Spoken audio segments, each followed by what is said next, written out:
Hello, Kylie. We're going to take a look at the first two experiments that you have posted.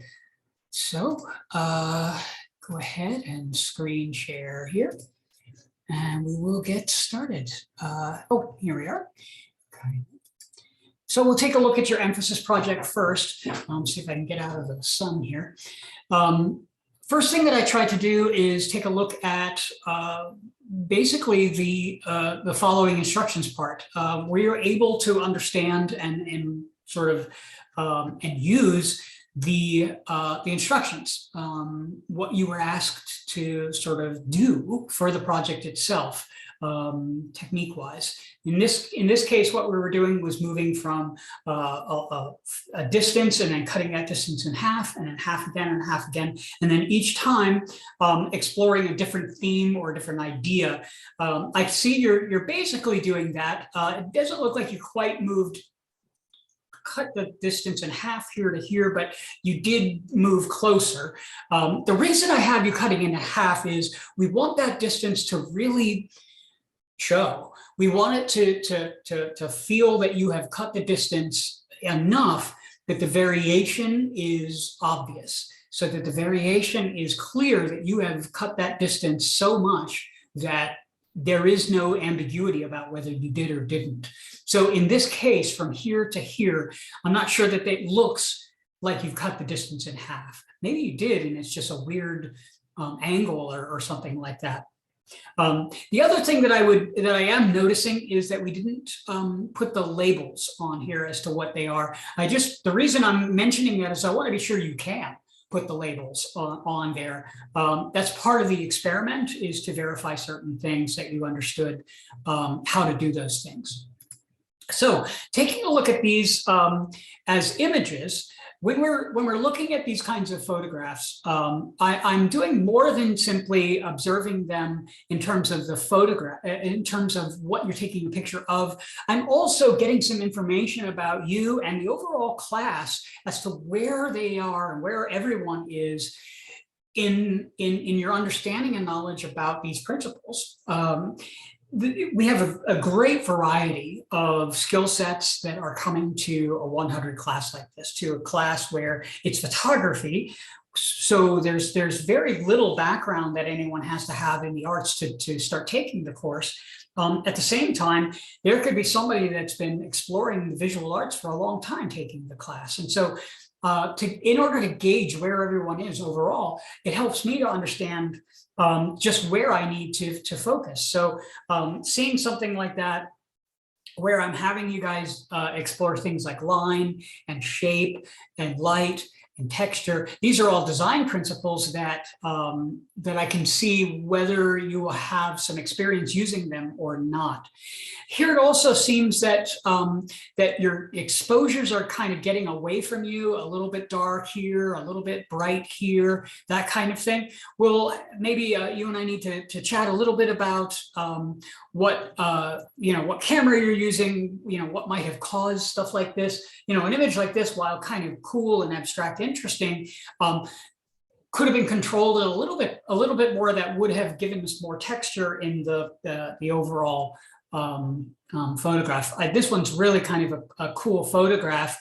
However, we're not really doing a whole lot with the composition. We just sort of placed the texture there as far as it goes. This is a kind of an interesting one that you're working with, because we're using the entire picture plane. You're allowing the objects to run completely off of the page here, which is helping with moving the eye around the composition.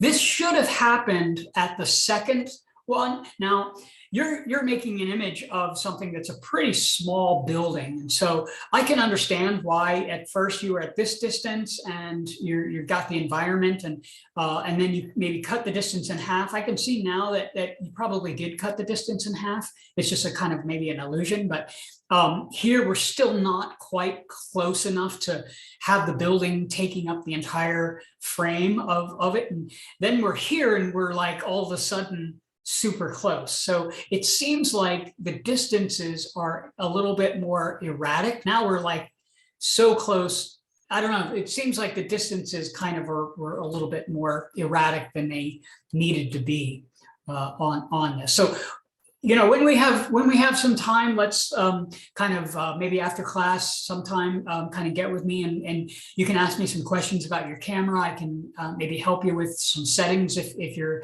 struggling with that a little bit, so that we don't wind up with some images that are too dark anymore or too bright anymore and that kind of stuff. All right, so let's take a look at your other here. Scroll up, find out where your other one is. It's likely that I just skipped over it.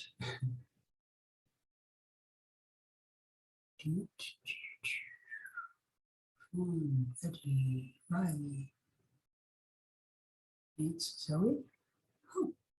There's yours, emphasis. Let's go slower, shall we? We'll find it.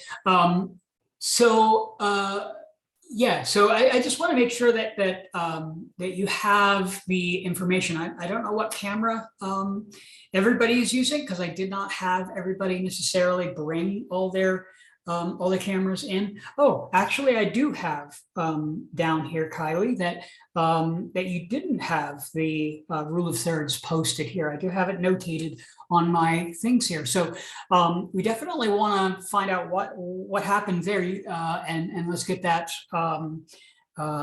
corrected. Always post something, even if it's not finished, even if it's just an image or two. That's better than nothing. At least it tells me that you understand that the deadline was that deadline. I had students who have experiences all the time. And what's important is that you're communicating, you're expressing whatever kind of issues that you might be having, whether it's with your computer or whether it's time or whether it's something personal. I don't need to know the personal, but just so that I know what's going on with something like that. So again, let's chat the next time we connect, so that we can sort of clarify that a little bit more for you. All right, we will see you more in class. And hopefully we will get your rule of thirds project. All right, talk to you later. Bye-bye.